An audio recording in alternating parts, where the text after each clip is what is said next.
I slept with another woman on a break and now my wife is changed. My wife and I, both 40, have been together for 15 years.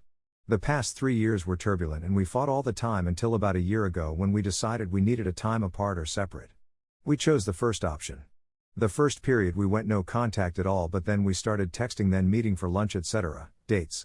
We talked about the problems. I felt miserable without her and I hope she did too because I missed her every day. The problems that we always fought about, the mundane stuff, were so trivial now, and we talked about how our issues were really non-issues. She said she loved and missed me so much and I felt so much relief that she felt the same way, so I confessed that I was miserable without her and how our problems were nothing compared to not being with her. We made a plan to reconcile and a month ago she moved back home. Before we separated we discussed what we are allowed to do during our separation. She said that she didn't want to sleep with others but that I was free to do it because we will be legit separated and she doesn't have a right to decide over me while we aren't a couple.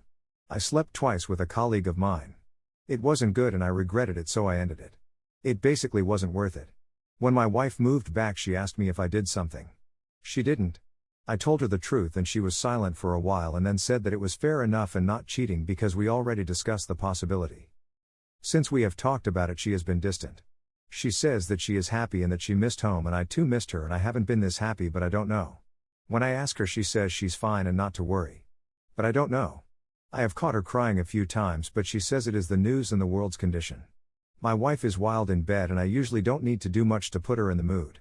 Now she doesn't react to my touch and sometimes we try for a long time but she says she can't and starts crying.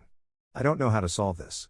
I don't know if I'm imagining things, but even a hug or a kiss I felt her going rigid in my arms, but she insists it's nothing and just that she isn't in the mood or tired.